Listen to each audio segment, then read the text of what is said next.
สุดสัปดาห์ท่านทั้งหลายมีภาระธุระที่ไหนเรื่องใดก็คงจะได้ไปร่วมกันทั้งงานมงคลงานขาวดำวันนี้เป็นวันดีนะเป็นวันเก้ากองตามปฏิทินล้านนาเฮาเนาะเพิ่นก็มีการทำมังคละทุกอย่างวันเก้ากองเดือน10เหนือที่เฮาท่านทั้งหลายทราบกันดี10เหนือออก10ค่ำเนาะแต่ว่า9ค่ำวันก่อนนั่นก็8ค่ำทางนี้ทางนั้นก็ถือว่าเป็นภาระธุระหน้าที่ที่เราจะต้องร่วมกันวันพรุ่งนี้ก็มีการประชุมเพลิงศพอดีตเจ้าวาดวัดเวียงสะกานพุ่นอำเภอแม่จำกุฏิถูกไฟไหม้มรณภาพโดยบ่ฮู้สึกตัวเนาะเพราะว่าตี 2พี่น้องทางวัดป่ากล้วยสารปีนี่ก็จะเผาศพวันพุธนี่ก็มีโอกาสก็ไปกินไปทานกันได้ทางนี้ทางนั้นก็อยู่ที่เฮาท่านทั้งหลายจะได้ร่วมด้วยช่วยกันตามโอกาสจังหวะเวลาใกล้ตรงไหนก็ไปที่หั่นก็ถือว่าภาระธุระหน้าที่ที่เฮามีต่อกันเป็นกำลังใจให้ซึ่งกันและกันอย่างน้อยๆคนเฮาอยู่ด้วยกันเป็นหมู่เนาะมีถึงกำลังสะใจกำลังทรัพย์หลายสิ่งหลายอย่างที่เฮาอยู่ด้วยกันบ่ได้ละเลิกเพิกเฉยซึ่งกันและกันแต่เจ้าก็ขออนุโมทนาครับโยมแม่เกษินีดวงแก้วนะ111/2หมู่4ตำบลปากป้องอำเภอดอยสะเก็ดร่วมทำบุญกองทุนเข้าก้นบาทกับทางวัดจังกรรม 1,000 บาทก็ขออนุโมทนาด้วยเนอะสำหรับญาติโยมสาธุชนที่ได้มีโอกาสไข้ขินไข้ตานกับกองทุนเข้าก้นบาทเพื่อพุทธศาสนาส่วนของวัดจังกรรมอันนี้ก็เพื่อเยาวชนเนาะ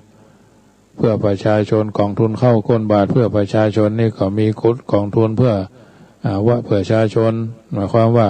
ไฟไหม้น้ำท่วมก็ดีอาหารกลางวันละอ่อนเยาวชนก็ดีอันนี้สามารถร่วมทำบุญกันได้รวมกันโอกาสวันเกิดวันตายวันร้อยวันครบปี2ปี3ปีของญาติเพิ่นเฮาว่าฟังเป็นกองทุนนิธิท่านหอม100 บาทได้หลายอย่างนะน้ำกาไฟก็ได้กาอาหารผ้าเนนเถนน้อยก็ได้กาอาหารกลางวันละอ่อนเยาวชนก็ได้เริ่มต้นตั้งแต่99 199แล้วแต่ท่านนะ99 บาท199 บาท299 บาทอันนี้เป็นเบื้องต้นเนาะ99 199 299เนี่ยอันนี้ก็แล้วแต่ท่านมีความพร้อมจะทำชุดใดเกินกว่านั้นก็บอกว่าทำกันไปเดือนละเท่านั้น15 วันเตื้อ1เดือนละครั้งก็ยังดีเจ้าโยมพี่เชียงใหม่ก็ร่วมทำบุญมาเป็นค่าน้ำค่าไฟค่าอินเทอร์เน็ตนะอินเทอร์เน็ตค่าน้ำค่าไฟนั้นมันเดือน 3,500 พอให้พอดีเนาะ2 เดือนที่ผ่านมานี่เดือนเกือบ 5,000 เพราะว่าเพิ่นมีการออกเหล็กเชื่อมเหล็กเนาะศาลาไม้มาใส่ไม้แป๊ดเนี่ยนะก็ต้องทำวันที่27วันที่28มิถุนายนนี่ก็จะเลี้ยงอาหารกลางวันซึ่งก็เป็นวันครบรอบถ้าวันละโอกาสครบรอบ20 ปีที่อาตมาภาพมาอยู่วัดจังกรรมก็จะต้านกันเข้าเฮียผู้จูงผู้จาเทวดาวัดเฮียนะนิมนต์พระเนนในตำบลที่ฮู้จักมักจีกันเนี่ยมาฉันภัตตาหารเพลเนี่ยจะทำข้าวพัด7 สีข้าวพัด7 สีเลี้ยงแล้วก็น้ำซุปนะบอกฟักมีก็จะต้มน้ำซุปตัวเองกันแล้วก็ไอติมนะไอติมขนมนมเนยญาติโยมจะเอาคอฟฟี่ไผ่มีฮู้จักร้านนะขอสุมาได้ใจเสียงประชาสัมพันธ์ในไผ่ฮู้จักร้านที่เพิ่นขายกระดาษที่เฮาเอาห่อคอฟฟี่ทางในมันทางนอกมันดังแซ่วๆนั่นนะพอดีอาตมาภาพจะทำวันนี้ไปซื้อในดับพูนนี่บอกมีญาติโยมเลยอาจจะเอาใส่ถุงมี10ถุงที่หูดปากนะก็ดูกันไรเนาะจะเอาช้อนตักแล้วก็ทำเป็นก้อนเท่านิ้วหัวแม่มือเนี่ยนะจะทำเหมือนคอฟฟี่นะญาติโยมที่ฟังขึ้น104เนี่ยจะบอกจุดมากันเนอะหรือจะซื้อมาถวายก็ได้เนอะ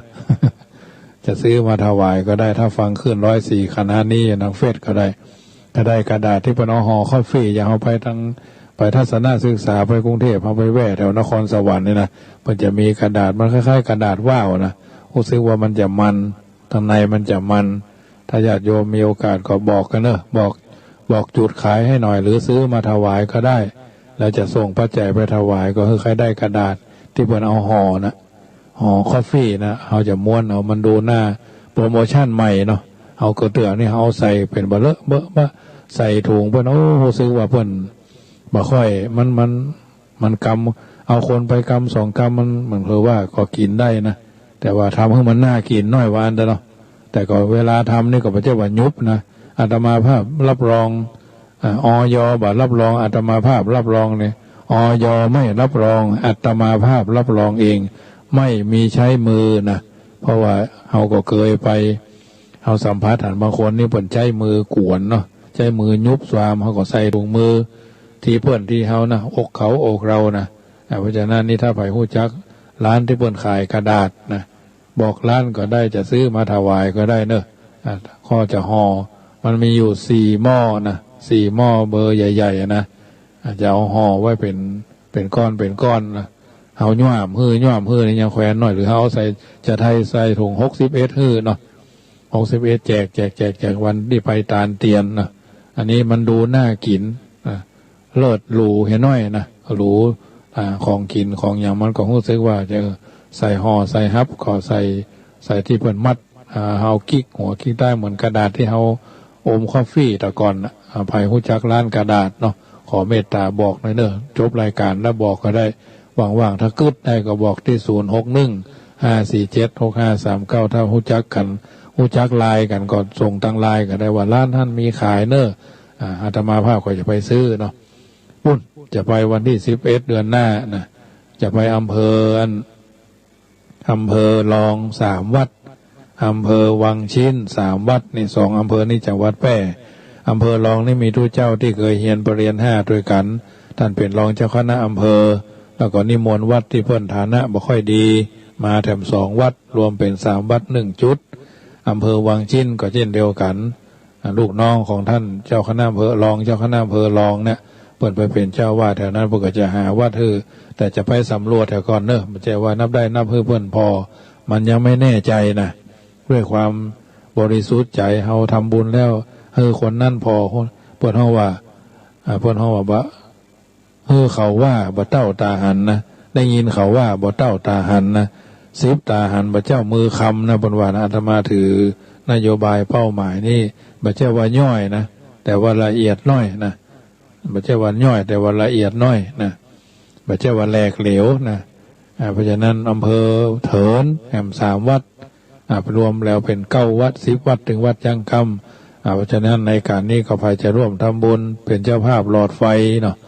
หลอดไฟก็วัดละ10 วัดละ9 ชุดพร้อมจุดเนี่ยนะพร้อมเสียบได้เลยมีสายประมาณสัก3 เมตรเนี่ย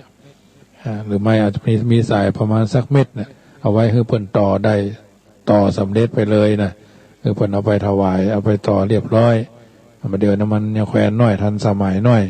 พร้อมต่อพร้อมอย่างได้สบายเลยนะวัดละ9 หลอดวัดละ9 ชุดละ200 บาทพาอาบน้ำฝนครับน้ำมันเติมตะเกียงก็วัดละ9 ชุดเหมือนกันนะหลอดไฟนี่ก็ประมาณ100 ชุดพาอาบน้ำฝนกับน้ำมันเติมตะเกียงนี่ก็ประมาณ100 ชุดนะชุดละ200เหมือนกันนะไปถามผ้าทำเขาต้องเอามาจัดเป็นห่อเป็นอย่างเองยานี่ก็วัดละชุดนะ10 ชุดนะก็จะมียาดีคอเจนดีท็อปแทฟฟี่นะยาทิฟฟี่เนาะยาแก้ยาหอมยาลมเนี่ยคงจะประมาณสัก10 รายการต่อ1 วัดนะต่อ1 วัดต่อ1 ชุดเพราะว่าต่างจังหวัดนี่มันต่างอำเภอมันไกลยาห้องยาหอมยาลมนะยาลมเป็นขวดยาลม108นี่ก็2 ขวดเนาะอย่างละ2 ขวดยาหม่องนะยาหม่องยาดมนะยาแก้เกณฑ์อาหารแสลงนะยาอันนั้นยาแก้ยาคลายเส้นนะอันนี้ซื้อไปเลยเป็นชุดที่อันเพิ่นขายซึ่งมีเภสัชกรเพิ่นดูแลอยู่เนาะ ยาธาตุน้ำขาวนะอย่างละ2 เราจะจัดเป็นชุดเท่ากันก็คงจะประมาณบัตรเท่าใดนะชุดประมาณบัตรเกิน200เนาะอันนี้ถือว่า3อย่างนี้เป็นหลักภัยจะถวายรองเท้าก็วัดละกู้เนาะ10 วัดก็10 กู้รองเท้าขอเป็นเบอร์11นะอื่นๆท่านมีโอกาสถวายผ้าเช็ดตัวก็ได้วัดละผืนเนาะ9 ผืนผ้าห่มก็วัดละผืน9 วัดเนี่ย10 วัดก็10 ผืนเนาะรองเท้าคือมันครบจ้องกับมันการจ้องหลวงเนาะจ้องใหญ่ก็วัดละ1 กันเนี่ยภัยไทยอาจจะคือสามารถทำบุญได้เนาะญาติโยมสามารถทำบุญได้เพราะว่าเอาถวายอาตมาภาพรับรองมีภาพถ่ายอย่างเรียบร้อยนะวัดที่จะไปนี่ก็เดี๋ยวใกล้ๆคำนึงใกล้ๆจะสิ้นเดือนก็จะไปเปิดห้องไปเซอร์เวย์พอวัดก่อนแล้วก็จะมาญาติโยมฟังแต่ละที่บางคนเพิ่มได้ไปเพิ่นมีศรัทธาตอนในฐานะอาตมาก็โทรศัพท์เช็คไปทั้ง3 จุดนี่ละปรากฏว่าเพิ่นก็บ่มีหยังเหตุการณ์ก็บ่รุนแรงนะวันก็ผ่านกันไปเหมือนบ้านเฮาได้แหละมันจะเป็นในเวียงแล้วมันนอกเมืองเอาพยายามจะไปได้อยู่ไปชมว่าแออัดการถวายก็คงจะไปพอวัดที่มันกว้างๆสักวัดหนึ่งเป็นตัวตั้งเนาะเราก็จะถวายนั่งเก้าอี้กันสมมุติว่าเขาจะกำหนดกี่กฎเกณฑ์กี่กันเนาะว่าค่ารถก็คงประมาณ500 บาทเนาะโดยประมาณนะอาจจะลดหลังเซตจาก3 จุดนี่เขาก็จะมาไหว้พระวัดเจดีย์ซาวหลังในเมืองลำปางวัดพระแก้วดอนเต้าสุชาดารามเปิ่นก็กำลังบูรณะอุโบสถนะวัดพระแก้วดอนเต้านี่นะหลวงพ่อเกษมนะแล้วก็วัดพระธาตุลำปางหลวงอันนี้อยู่เพละห่างชัดไปละก็คาก็อยู่ก็คาไปละแล้วก็ปิกละพูนเชียงใหม่ที่เขาจะไปกินไปตาลเนาะท่านก็หาโมท่าน10 คนเนาะคนละ500คนละ500 บาทการลดนะอาจจะหักการลดเข้ามากันละ100เนาะคนละ100เอามาไว้กองกลางถวายวัดตัวตั้งก็คือวัดละ5,000นะวัดละ5,000เป็นตัวตั้งถ้าเขาได้ปัจจัยจากการมาถวายได้ตั้งปีแล้วก็วัดละ5,000เป็นตัวตั้งนะธรรมภาพก็รวบรวมปัจจัยที่ท่านญาติโยมเขาหอมมาเขาไม่ใช่ว่าถวายทุกเดือนเขาถวายปีละเตื้อเนี่ยเอาบุญเอากุศลเหมือนกันทุกเจ้าก็ใครได้บุญญาติโยมก็ใครได้บุญเพราะฉะนั้นมีโอกาสก็ทำบุญกันได้มา15 ปีแล้วญาติโยมปีนี้เป็นปีที่15เนอะทำบุญถวายเตียนมานี่นะหลายรอบละ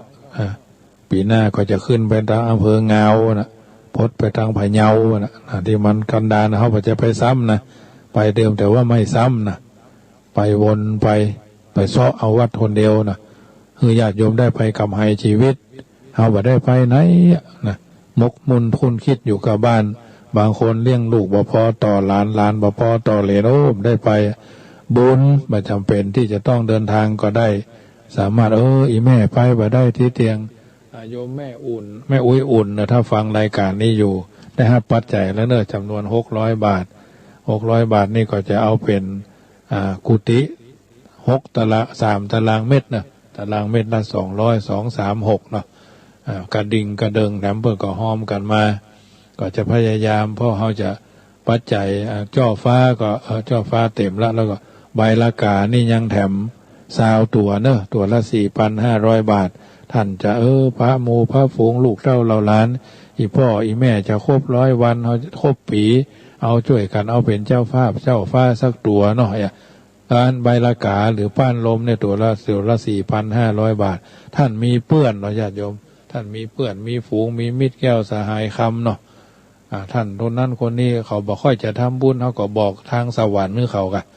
บอกพี่บอกน้องเงินเนาะ10 คนเป็นเจ้าภาพตัวเนื่องมาก่อนแล้วญาติโยมแล้วก็ไปจะเอาสตางค์นะพูดปากันเอาเป็นต้นกฐินมาวันที่23 ตุลาพุ่นเนอะ23 ตุลาพุ่นก็เอามานะอาตมาขอเมตตาให้ญาติโยมที่เป็นเจ้าภาพที่เหลือจากเนี้ยเจ้าฟ้าก็เปิ่นถวายสตางค์มาก็มีนะก็มีโดยมากก็จะถวายพระจ่ายมาธรรมาภาพก็จะเป็นต้นกองกลางเจ้าฟ้า6 ตัว30ก็30,000เนาะก็อันนี้จะเป็นตัวตั้งอยู่ตรงนี้นะเป็นตัวตั้งอยู่ตรงนี้นาคตันหรือคันโทยอันใบละกาหรือป้านลมนี่20 ตัวละ 4,500 บาทแล้วรวมกันที่เพิ่นจองไว้แถม8 ตัวเนาะเพิ่นห้อม8 5 ตัวเนาะ25 ตัวก็4 5 20 20,000 ปลายเนาะอันนี้ก็เปิดก็จะเอามากันพุ่นเอาวันที่23 ตุลาเป็นวันถวายกฐินปีนี้กฐินบ่มีเจ้าภาพก็คงจะเป็นสามัคคีนะถ้าเป็นกองก็กองละ300เนาะกองละ300กองน้อยก็300กองน้อยก็200กองใหญ่ก็300ญาติโยมเอาง่ายๆเนาะวันที่23 ตุลา21 ตุลาออกพรรษาเนาะอันนี้ก็ถือว่าอาตมาภาพก็คงจะได้ไปแปะปูนแปะยางมาก่อนเพราะว่าอาศัยเงินกฐินญาติโยมมาช่วยกันเพราะว่าเดือนนี้ถ้าจะแปลงต่อก็สตางค์วัดก็มันมีกรณีที่ว่าเปิ่นจะคณะผู้บริหารวัดเปิ่นก็กลัวสตางค์จะเสี่ยงเปิ่นว่าทุกพี่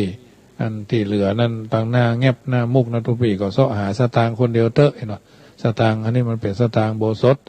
เอาได้ยินกับนี่ก็อึ้งเหมือนกันญาติโยมเมื่ออึ้งแล้วเนี่ยจะได้ก็ต้องอาศัยญาติโยมก็เลยว่าตั้งแต่เขาว่ามาร่วมเดือนมาเนี่ยนะเอาก็เป็นกำกืดว่าสตางค์แค่200,000ประมาณ200,000เนาะถามศาลาเล็กว่าเท่าไรซื้อเล็กเอาราคาเล็กว่าตึงลาผมเขาก็จะมาช่วยเอาเป็นตารางเมตรก็แล้วกันทุกวี่นะศาลาปูนพวกก็เอาไว้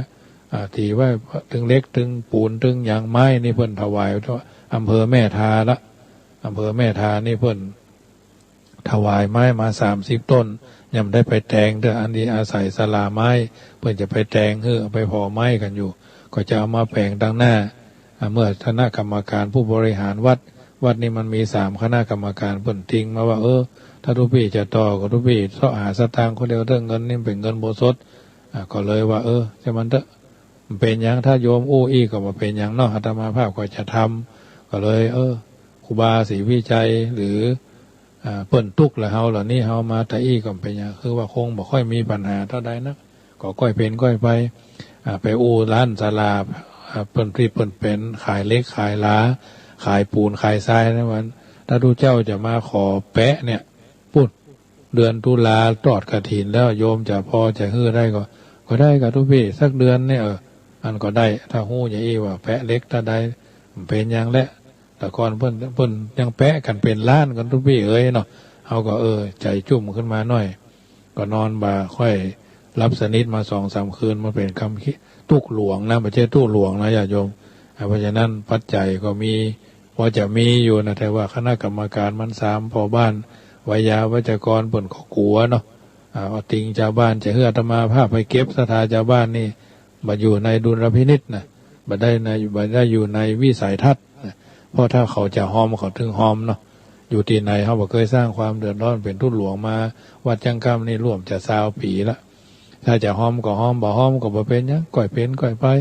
ป้าแก้วหอมมา200ก็เก็บไปนะบางทีก็แปลงเตียนเจิมรถเก็บท็อปเก็บแทบนะหอมกันมาก็ไปกันไปเนี่ยถูไทยวันผูกนี่ก็จะคือศาลาปูนขึ้นไปยาบนมุกนะมันมีอยู่1 2 3 4 5 6มุก6หน้าบันก็จะให้เขาไปไล่อุดหูปูน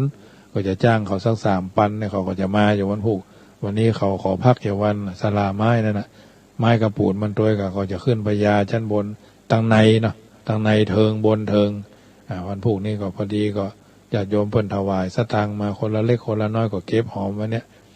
ที่เพิ่นหอมมาล่วงหน้าก็เอาจ่ายท่านจ่ายนี่อันนี้แจ้งคืออย่าบอกข่าวสารงานบุญคือญาติโยมอันนี้เปิดโอคือฟังด้วยความจริงใจจริงจังจริงแท้นะเพราะฉะนั้นมีโอกาสท่านฮู้จักเศรษฐีใจบุญนายทุนใจดีปัจจัยค่าเล็กค่าปูนค่าอย่างต่างหน้านี่จะทำเป็นฝาไหลแบบบ้านบะเก่าเนาะเขาจะแผงหน้าต่างก็ซ้ำจะเปลืองไม้ทำเป็นฝาไหลดีกว่าเนาะฝาไหลแล้วก็มีประตูซี่เล็กลูกกงมุกซี่กงมุงลวดเล็กดัดเถียก็คงจะงามไปแต่แนวด้านนอกก็คงจะเป็นปูนฉาบปูนห้องว่าปูนเกมเนาะปูนเรียบฉาบเรียบคัดมันเอาดีกว่าทางในก็จะมีการบุไม้ที่พี่น้องทางพวกละไม้พวกก็ฮื้อมาหลายบ้านก็จะได้เอามาแต่งไม้เป็นแผ่นบางๆประมาณสักนิ้วเนี่ยหนาประมาณน้อยกว่านิ้วครึ่งนิ้วเนี่ยนะมาแปลงไม้เพดานก็คงจะมาบุเป็นเสาก็คงจะมันเขาจะ กินจะตานกันไปทางหน้าถ้ามันทำแล้วมันก็เป็นรูปที่สวยงามเราทำงานเพื่อความส่วนรวมแม้บางทีบางครั้งอาจจะมีอุปสรรคพ้องเปิดดูว่าชีวิตทะเลย่อมมีคลื่นชีวิตจะราบรื่นต้องมีอุปสรรคเป็นธรรมดาเพราะฉะนั้นเราจะต้องการบ่อเกิดแห่งบุญคือสุขกาถาพระพุทธเจ้าตรัสไว้ในมหาอัสสาโลหะสูตรชาดกว่าโยบุเพกตะกันระยานโนอากาโลเกสุทุกขลังนะผู้ใดทำคุณงามความดีไว้ก่อนได้ชื่อว่าได้ทำสิ่งที่ทำได้ยากไว้แล้วต่อมาผู้นั้นจะทำหรือไม่หรือบ่ได้ทำความดีเช่นนั้นแถมก็ตามผู้นั้นย่อมเป็นผู้ชาระหะบุคคลคือเป็นผู้สมควรแก่เครื่องปูจาสมควรแก่การปูจาตลอดไปอันการบำเพ็ญคุณงามความดีไว้เป็นพุทธปูจาธรรมปูจาบางเตื้อบางครั้งเราได้ชื่อว่าทำบุญตามหลักแห่งพระพุทธศาสนาอันคำว่าบุญนั่นเป็น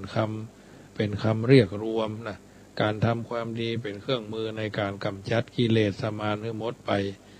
คือการทำความดีอันใดที่ทำเพื่อกำจัดความโลภความโกรธความหลงเนาะความหันแก่ตัวความโกรธความงุ่นง่านแห่งจิตกำจัดความมืดมิดโดยโมหะแห่งใจลงได้ความดีอันนั้นจะจัดเป็นบุญทั้งสิ้นซึ่งท่านแยกชื่อออกไปแห่งต่างๆเรียกว่าทานพ่องศีลพ่องภาวนาพ่องหรือห้องกันในชื่ออื่นแถมทั้งหมดเนี่ยก็รวมกันอยู่ในคำว่าบุญทั้งนั้น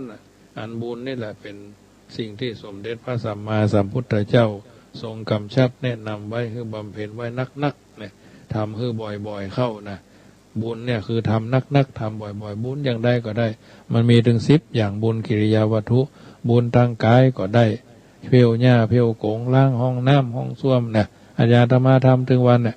บางเทื่อก็เหนื่อยนะเหนื่อยอกอิดใจก็จะมันเถอะคนอื่นเพิ่นยังอิกนะเฮาก่อนเฮาอิดเพื่อวัดเพื่อว่าชาตินี้เฮาอิดขนาดนี้ก็จะมันเถอะขอชาติหน้าอยู่สุขสบายโดยเป็นนี่เป็นบุญเป็นหน้ากำไขเนาะ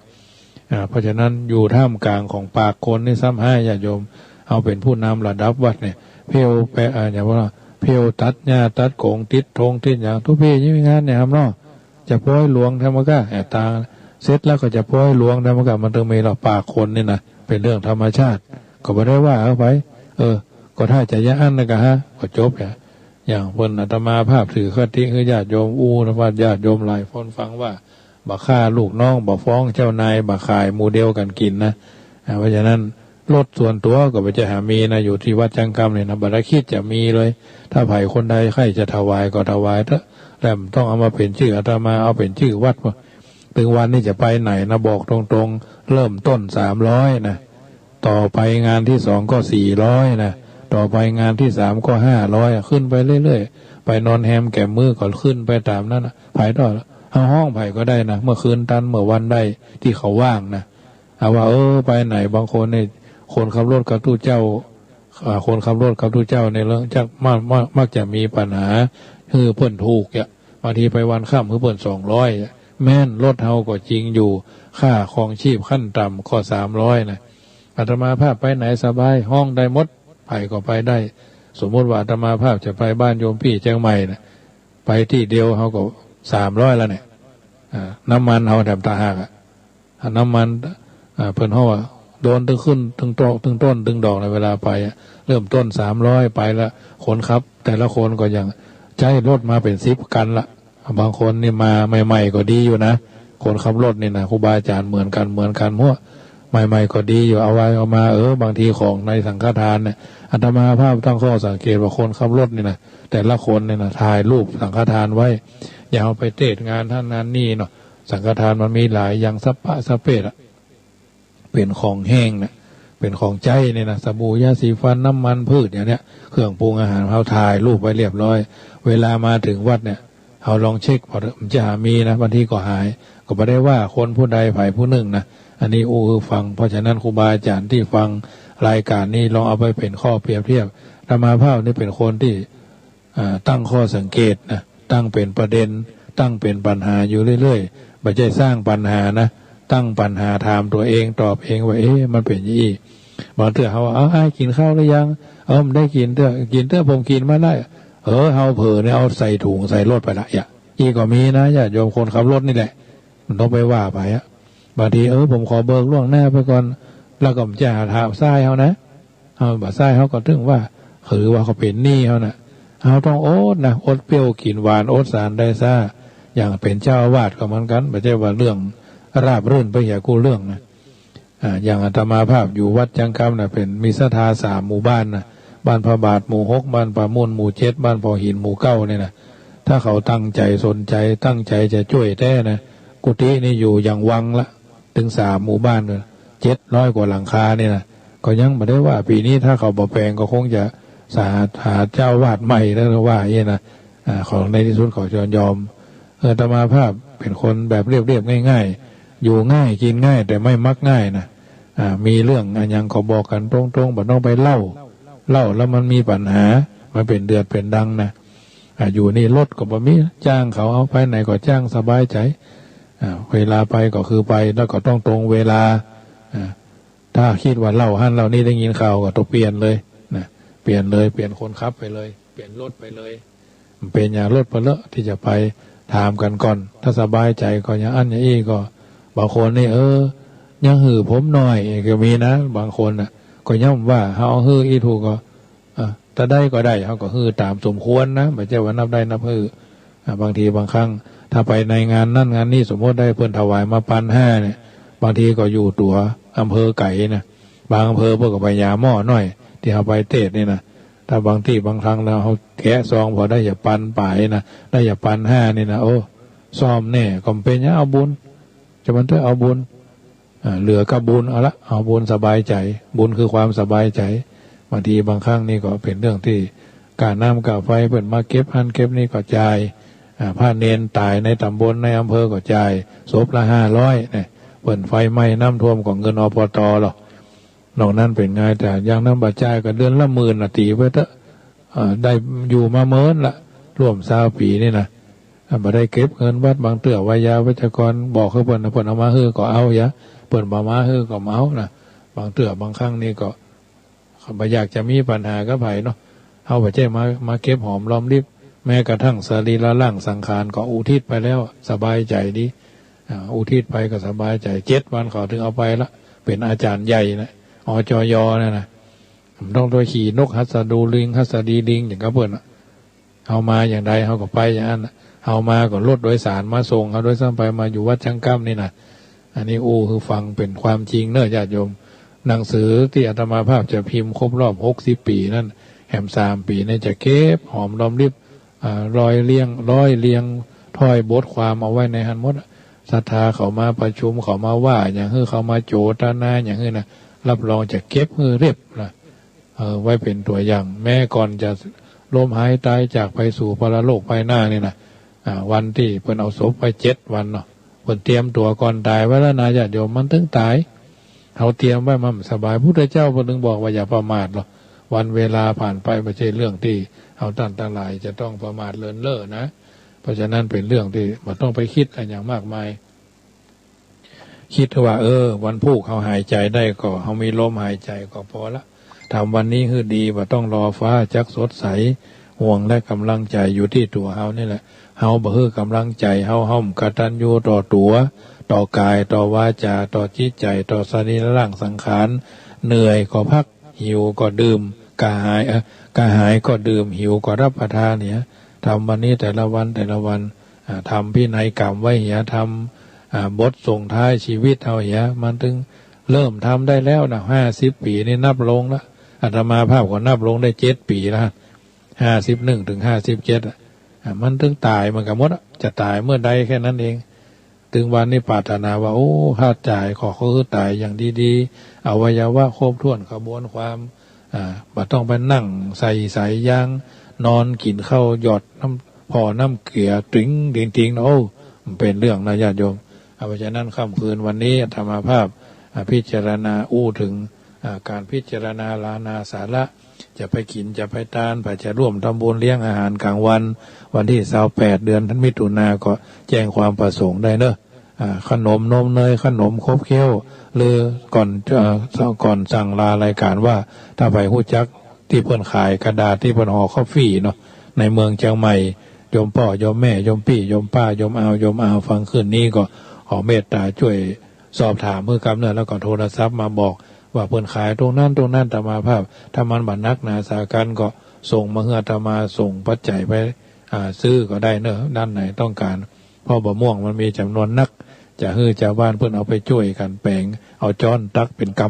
ำนี่ดูรู้สึกว่าน่ากินขึ้นมาแถมน้อยนึงเนาะเอาไปแจกคนนั้นแจกคนนี้ก็ได้มาได้ขายในญาติโยมผู้เล่นมาได้เนอะที่ว่าขายนะเอาแจกกันเพิ่นเฮาก็ไปจะได้ซื้อมาเนาะของที่มันมาได้ฟรีเฮาก็แจกฟรีเพียงแต่เฮาทำให้มันน่ากินขึ้นแถมน้อยวันนี้ก็คิดว่าคงสมสมัยได้เวลาขึ้นไปขึ้นมาก็เวลาก็จะหมดลงแล้ว40 นาทีอาตมาภาพได้ได้เอิ้นได้เจริญพรเรื่องต่างๆเหล่านี้เป็นเรื่องจริงเป็นเรื่องที่ปรากฏอาตมาภาพทุกเจ้าเพื่อนเดียวกันท่านมหาอย่ามาย่อยท่านมหาอย่ามาละเอียดก็เฮาเป็นพระมหาเนาะก็ต้องให้มันรู้รอบนะเราทำตัวให้มันดีที่สุดจะมันตายไปพุ่นคนเฮาถ้าทำงานหรือทำดีเหมือนครูบาเจ้าสรีวิจัยเมื่อเพิ่นยังมีชีวิตเล่าหน้าจาขวัญยับหันยับนี่2 เตื้อ3 เตื้อเฮาซ้ำเหลือนั่นก่อนเฮาซ้ำบ่ใช่ถึงขั้นนั้นเฮาก็อยู่พระพุทธเจ้าก็เหมือนกัน500 จาติกันนะพระพุทธเจ้าเปิ้นซ้ำตุกละเฮาก่อนคนที่ตุกละเฮาก็มีเฮายังสบายถึงขั้นนี้ก็ฉะนั้นเอาเป็นเครื่องพิจารณาเพิ่นเฮาว่าวันคืนล่วงไปบัดนี้เราทำอะไรอยู่ถ้าดีก็สืบต่อชั่วก็ลดละเลิกเฮาก็เข้าสู่นิทานเหมือนกันหมดวันนี้สมสมัยได้เวลาขอนำรายการจากท่านไปก่อนพุทโธบังซ้ายธัมโมบังขวาสังโฆบังกายะอรหังบังเกสาอรหังพุทโธนะโมพุทธายะสัพพิติโยวิวัชชันตุสัพพโรโควินัสสตุมาเตภวัตวันตรายโยสุขีทีคายุโกภวะอภิวาตานาสีลิสนิจังอุตตาปัจจายโนจัตตาโลธรรมาวะทันติอายุวันโนสุขังปะลังขอเจริญพร